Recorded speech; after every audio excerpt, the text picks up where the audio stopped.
Using advanced strategies to get options premium to work in your favor and creating ranges for which the stock to trade in is actually logically and I guess statistically better for your overall portfolio. Although it is going to take a lot more buying power to create just a little bit less of the reward, right? So it's going to be not really high risk if you're managing it, but it's going to take a lot more money to make a lot less, but your probabilities are going to increase. And also, you're going to have time on your favor.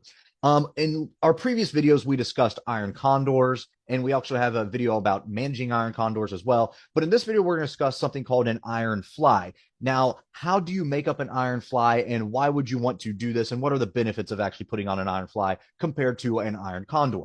Now, right here on our Netflix, we have our May 30th expiration up right now, and this is a setup for an iron fly here. So you can see as a normal iron condor, we would probably go something like this. So you have your short strikes out here, and then if you go about $5 out, this would be considered a $5 wide iron condor, is what this would be called. Your wings would be about $5 away from your short strikes here, and that's where your long strikes are going to be. So the 1165, you're short the 1175, you're short the 1200 on the calls, and you're buying the 1205 calls. But if we were going to create an iron fly, you're actually going to sell the premium here on the put and the call side at the same exact strike. So you're selling the 1185 call, and you're also selling the 1185 put, and then this is going to be considered a $20 wide iron fly. We're going to go $20 down here in the puts to 1165 here. We're buying this 1165 put, and then we're going $25 up. We're buying this 1205 call. So what we did is actually we tightened the range, right? So whereas the iron condor, you can see how your range gets a little bit wider here with your break evens and things like that. Well, actually, we're tightening this range, and the max profit actually increased, and we're receiving more credit, but we're putting up less buying power. So if we go back again to that $5 wide iron condor in here, you can see that, our max profit's going to be 316, max loss is going to be 185. And that's if Netflix stays trading in between here. But if we go here, back to the iron fly at the 1185 $20 wide, our max profit is now $1,500, and our max loss is only going to be $400. But the problem is that means the stock needs to end up exactly at 1185 or so, or stay where it's currently at, to realize this max profit. So you're not actually ever going to collect the max profit on an iron fly unless the stock stays literally exactly the same. But the reasons that we would want to do this is because we have a chance of making more profit using less money, and we have a lot more theta on our side, whereas an iron condor, you would have a little less theta on our side, and our delta would be skewed a little bit, whereas our delta is basically neutral.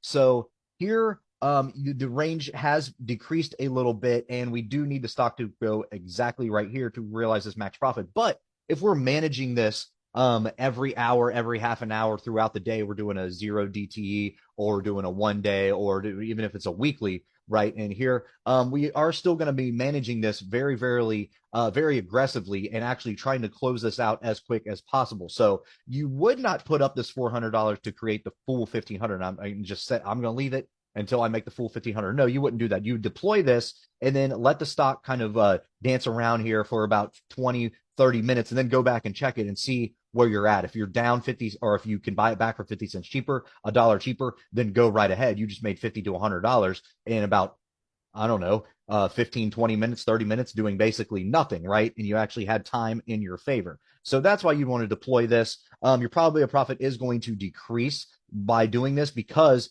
here you're saying that our range is tightened for our break even, but you're basically saying overall, I want the stock to trade here. Whereas an iron condor, you're creating a bigger range, as you can see here, and then the probability of profit obviously increases. So that's why you would want to deploy an iron fly, and what the differences are between this and an iron condor. Again, this is going to be, you technically do have a good chance of making a lot of money in this, but again, the stock has to stay the same. So even if you get a big downtick here and you think it's going to go back up, you can leave it the same. But really, people just put these on here for about 15, 20, 30 minutes, take off their, 40, 50 cents, dollar, whatever, and then get out. That's how you'd want to actually want to play these. You want to manage these pretty aggressively because the stock is never going to stay exactly right here in the same spot. So that is a good example here of an iron condor, or I'm sorry, an iron fly. Just think of it as an iron condor, only guess what? Your shorts are going to be at the same exact strike on here. So hopefully this helped. Hopefully this makes sense. And we will go from there. All right, guys, make sure to check us out on all of our social media. We also have a Discord service if you're interested, and you can find all of our socials in the description below.